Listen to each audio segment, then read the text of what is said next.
अस्सलाम वालेकुम जी बच्चों, कैसे हैं आप लोग? सब ठीक ठाक हैं? लो जी बच्चों, आप लोगों के पेपर आ गए हैं नज़दीक। पेपर होने वाले हैं 9, 10 फर्स्ट ईयर सेकंड ईयर सब के होने वाले, इवन 8 वालों के होने वाले हैं।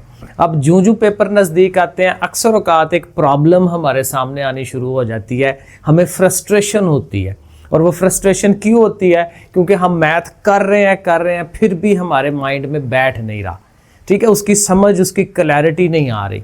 तो उसके लिए मैंने खुद भी ऑब्जर्व किया है कि मैं जो क्लासों में पढ़ाता हूँ अभी तक जो एक्सपीरियंस हुआ है, तो उसमें तो कुछ पॉइंट्स ऐसे हैं जिनको बच्चे नज़रअंदाज कर रहे होते हैं, साइड पे कर रहे होते हैं। हालांकि अगर उन चीज़ों को वो बच्चे कर लें तो आपका मैथ अक्सर लोगों का अच्छा हो सकता है। तो ये 5 पॉइंट मैं अभी आपको बताने लगा हूँ। इन पॉइंटों को आपने गौर से देख लेना है और इन पे अमल करने की कोशिश करनी है, क्योंकि ये जब आप इस पे अमल करने की कोशिश करेंगे ना तो मैथ में जो आपकी प्रॉब्लम्स आ रही होती हैं वो ज़्यादा बेहतर होती चली जाती हैं। तो इसमें देखें, सबसे पहला जो पॉइंट है ना, आप जब सवाल हल कर रहे होते हैं तो उसकी लॉजिक पे जाया करें कि ये इसमें कहा क्या जा रहा है। सवाल को पहले गौर से पढ़ लेना।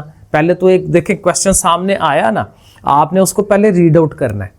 अगर तो वो वैसे लिखा हुआ है, इक्वेशन वाइज लिखा हुआ है, तो उसको भी गौर से देखना है कौन कौन सा नंबर कहाँ लिखा हुआ है, क्या होना चाहिए। जैसे फॉर एग्जांपल एक इक्वेशन है x² + 5x + 6, तो इसको कहा जाता है जी, इसको आप फैक्टराइज करें, तजज़ी करें।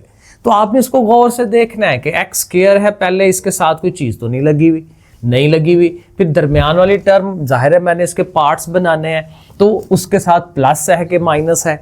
ठीक है, चीज़ों को गौर से देखना और उसकी लॉजिक देखना कि एक सवाल आपने, लेट्स सपोज मेरी वीडियो से ही एक सवाल आपने देखा है कि लो जी मैं बता रहा हूँ ये ऐसे ऐसे स्टेप्स करने हैं, ये होना है, तो आपने ये नहीं कि हाँ जी बस ठीक है हो गया। उसकी लॉजिक पे देखें कहाँ से स्टार्ट हुआ, बेस क्या थी उसकी।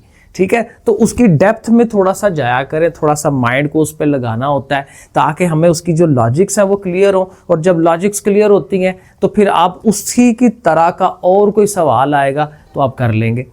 प्लस वाली चीज़ उठ के इक्वल टू के उधर जा रही है तो माइनस हो रही है, क्यों हो रही है? क्योंकि इधर से उधर जा रही है। तो उन लॉजिक्स को समझना होता है। थोड़ा सा डेप्थ में जाएंगे तो फिर आपकी क्लैरिटी जो है वो बेहतर होगी। और एक लॉन्ग रन के अंदर, क्योंकि जो भूल जाता है ना, जहन में से निकल जाता है, उसके पीछे रीज़न यही होती है कि हम ऊपर से देखते हैं हाँ जी ऐसे हो गया। लेकिन जब तक डेप्थ में ही जाएंगे आपको लॉन्ग रन में हफ्ते बाद, 2 हफ्ते बाद वो फिर याद नहीं रहता।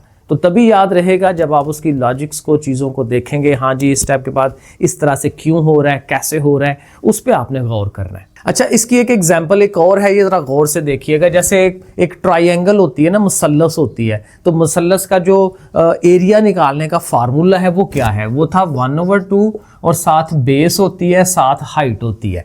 अब ये हमें फार्मूले का पता है, नहीं पता तो हम याद कर लेते होते हैं और बस जी इसको लगाया। लेकिन अब वही बात है कि ये जहन में बैठेगा कैसे कि ये 1/2 कहाँ से आ गया। उसकी लॉजिक्स पे जाएं कि ये 1/2 का मतलब क्या होता है? हाफ करना, किसी चीज़ को आधा करना। और आधा क्यों कर रहे होते हैं? क्योंकि देखें ये हमारी बेस होती है, ये हाइट होती है, और ये देखें एक रेक्टेंगल बन रही होती है। और उस रेक्टेंगल को जब आप आधा करते हैं तो एक ट्राइंगल बन जाती है। तो इसलिए ये जो बेस और हाइट का फार्मूला है रेक्टेंगल का, उसको जब आप आधा करते हैं तो ट्राइंगल का बन जाता है और ट्राइंगल बनती हुई नजर आ रही है। तो ऐसे इस चीज को लेके चलेंगे ना कि कहाँ से ये चीज चली, कैसे हुआ। ठीक है, तो वो चीज़ों के साथ आप चलेंगे तो ये फिर फार्मूला, इसको याद नहीं करना पड़ता, ये लंबा आपके माइंड के अंदर रहेगा, लंबे अरसे के लिए रहेगा। अच्छा, सेकंड पॉइंट जो है ना, मैं समझता हूँ कि ये हमारे लिए, मैथ करने वालों के लिए ये मोस्ट इंपॉर्टेंट काम होता है। और पहले भी आपने ये सुना होगा, pencil to paper rule. Pencil से पेपर में लेके आना, यानी एक तो होता है आपने मेरी वीडियो देखी, किसी और की वीडियो की देखी, और यहाँ क्लास में टीचर को सवाल हल करते हुए देखा। अब वो देख लिया लेकिन उसको लिखा नहीं है, प्रैक्टिस नहीं की। अब ये मैं अक्सर अपनी क्लास में बच्चों को बताता हूँ कि दोनों स्टेप्स होते हैं, पहले आपने समझना होता है फिर उसको लिखना होता है। और मैं अक्सर कहता हूँ मैथ प्रैक्टिस करने से आता है। मैंने कर के देखा हुआ है। और मैं चूंकि मुझे क्यों आता है, ज़्यादा क्यों आता है मैथ, इसलिए कि मैं रोज़ यही काम कर रहा होता हूँ, बार बार लिख रहा होता हूँ। जब आप लिखते हैं ना, उसको पेपर के ऊपर उंडेलते हैं उस चीज़ को कि आपने समझ लिया, लो जी मैं अब खुद मैं करके देखता हूँ, तो उसको जब आप लिखते हैं तो आपकी उंगलियां इवन जो हैं साइकोलॉजिकली आपकी उंगलियों के अंदर मैथ जो है वो यूज़ हो रहा होता है, उसके अंदर स्टोर हो रहा होता है, ठीक है। वो आपकी उंगलियां यूज टू हो रही होती हैं कि भाई यहाँ पे ये करना था, यहाँ पे ये करना था। जैसे ये एक मैंने इक्वेशन लिखी है, अब मैं इसको आपको हल करके दिखाऊंगा कि लो जी जाहिर है कि 3 उधर जाके डिवाइड करेगा, फिर -4 उधर जाके प्लस होगा, x का आंसर आ जाएगा। लेकिन जब आप खुद करेंगे तो आपको अपनी गलतियों का पता चलेगा कि मैं कहाँ पे गलत कर रहा हूँ, कहाँ पे सही कर रहा हूँ। और बार बार करने से वो चीज़ें वैसे ही ज़ुबानी अज़बर हो जाती हैं, उंगलियों को उसकी आदत हो जाती है। तो ये 100% रूल है, 100%। इसमें गलती का चांस ही नहीं है कि जो मैं ये बात कर रहा हूँ ये गलत हो। कि मैथ आपको लिखने से आता है, उंगलियां थकाने से आता है, हाथों को थकाना होता है, यहाँ पे फड्डे पड़ जाने चाहिए लिख लिख के। मैथ को इतना लिखना होता है, मैथ जितना लिखेंगे उतना आएगा। और जाहिर है पिछली जो बात मैंने बताई कि समझ का होना भी साथ ज़रूरी है, लॉजिक्स का भी पता हो तो ज़रूरी है। अच्छा, तीसरा जो पॉइंट है ना, ये भी बहुत इंपॉर्टेंट है, क्योंकि इसमें भी देखें क्या होता है कि आपने अपने जहन को लगाना होता है, विजुअलाइज करना होता है। विजुअलाइज होता है कि तहय्युल जो है आपका, आपकी जो सोच है उसकी जो है परवान चढ़ानी है आपने, उसको आपने ज़रा ऊंचा करना है, बढ़ाना है उसको। यानी आपके सामने जो सवाल आ रहा है उसको जहन में उसकी तस्वीर बना के देखें, ये कहाँ पे अप्लाई होता है। जहन में नहीं बनती तो कागज़ के ऊपर बना के देखें। अब जो उसकी एक बड़ी क्लासिक एग्जांपल है, ये हमारा जो पाइथागोरस थ्योरम है, मसला फिसागोरस जो हम पढ़ते होते हैं, बड़ा मशहूर है कि a² + b² = c²। अब अगेन फार्मूला याद कर लिया जी, पाइथागोरस थ्योरम ये होता है, इसमें ये 2 रकमें लगाएं, तीसरी मालूम हो जाती है। लेकिन ये आया कहाँ से, हो क्या रहा है? तो ये पाइथागोरस थ्योरम हमें पता है कहाँ से आता है। हमारे पास एक मुसल्लस होती है, ट्राइंगल होती है, जिसको राइट एंगल ट्राइंगल कहते हैं। तो वो आप बना के देखें कि हो क्या रहा है। इसमें ज़ाहिर है यहाँ पे 90 डिग्री का होता है, तो तब ये ज़ाहिर है राइट एंगल ट्राइंगल होती है। इसके सामने जो लंबी लेंथ होती है इसको हम सी कह रहे होते हैं। ये हमारा परपेंडिकुलर है, जिसको ए या बी कह लें, और इसको 10 साथ रख लें। अब इनको करके तो फिर ये इसके स्क्वायर के बराबर होता है। तो ये हमें रूल समझना है, तो वो पीछे बैकग्राउंड उसकी जो है वो माइंड में आए कि जी ये सामने आया था तो उसके पीछे बैकग्राउंड में क्या हो रहा है, इसको हम विजुअलाइज कर रहे हो।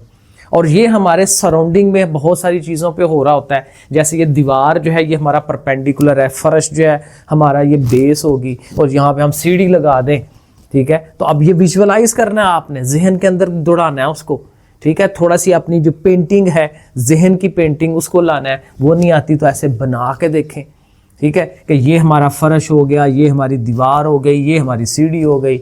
और कितनी, अगर उसको सीढ़ी को मैं थोड़ा और ऐसे पास कर लूँ तो फिर इसकी लेंथ जो है सीढ़ी की और कम हो जाएगी, एंड सो ऑन। तो वो बना बना के जो है ना, ड्राइंग, थोड़ी सी ड्राइंग को साथ साथ करना पड़ता है। जहाँ पे आप फंस जाएं उसकी ड्राइंग बनाएं थोड़ी सी। तो इस तरह से ये भी काफ़ी ज़्यादा आपको हेल्प करता है मैथ को समझने में, कि चीज़ों को विजुअलाइज करना थोड़ा सा सीखें। अच्छा, जो चौथा पॉइंट है हमारा, ये है रिवर्स इंजीनियरिंग। अब ये इंजीनियरिंग में या किसी और काम में भी ये साइकोलॉजी यूज़ होती है कि आपने कोई चीज़ बनाई, उसको फिट किया, लेकिन वो ख़राब बन गई। अब ख़राब बनी है ना, तो आपने उसमें से गलती ढूंढनी है कि मैं कहाँ पे गलत हुआ था, कहाँ से मेरे से गलती हुई। तो आप उसको दोबारा से जहाँ तक आपने उसको फिट कर लिया था, उसको एक एक स्टेप करके, एक एक पुर्जा करके खोलते हैं, खोलते चले जाते हैं, और जहाँ पे गलती है वहाँ पे पहुँच जाते हैं। तो यही काम अब अपने सवालों के अंदर कर सकते हैं कि जी आपने एक सवाल हल किया, उसका आंसर आपने देखा वो पीछे गलत है आंसर। कई दफ़ा हमारे साथ, अक्सर औकात हमारे साथ ये वास्ता पड़ता है कि हमने हल किया, बुक के पीछे आंसर चेक किया, वहाँ कुछ और है, हमारा कुछ और है। अब गलती ढूंढनी है, कहाँ पे गलती हुई, वहाँ पे हम फंस जाते हैं, प्रॉब्लम आ जाती है। तो उसके लिए रिवर्स है कि जो आंसर निकला है, आंसर से ऊपर की तरफ आएँ, वापसी का सफ़र दोहराएं। उसके एक एग्जांपल देखें यहाँ पे। जैसे हमारे पास ये था, शुरू में मैंने आपको बताया कि ये एक सवाल है, इसके हमने फैक्टर बनाने हैं, तजज़ी करनी है, और हम उसकी तजज़ी या फैक्टर बना के एंड आंसर ये ले आते हैं। एक फैक्टर हमारा x+1 आता है, एक x+6 आता है। अब पीछे देखते हैं वो गलत है, पीछे आंसर ये वाला है। तो इसको हम फिर रिवर्स करेंगे, ठीक है। अपने वाले को रिवर्स करेंगे। रिवर्स क्या होता है कि इनको आप मल्टीप्लाई कराएं, x और x² हो गया, x 6 के पास गया 6x, फिर 1 के साथ मल्टीप्लाई होना है ऐसे। और ये देखें, थोड़ा जल्दी मैं बता रहा हूँ, तो ये 7x हो जाता है और 6 हो जाता है। अब रिवर्स आए हैं तो हमें तो ये पहुँचना चाहिए था, तो वो देखें ज़ाहिर है मैच नहीं करता, ये 5x है ये 7x है। तो इसका मतलब ये हुआ कि जो मैंने इस वाले के दरमियान वाले के 2 फैक्टर्स बनाए थे वो गलत हो रहे हैं।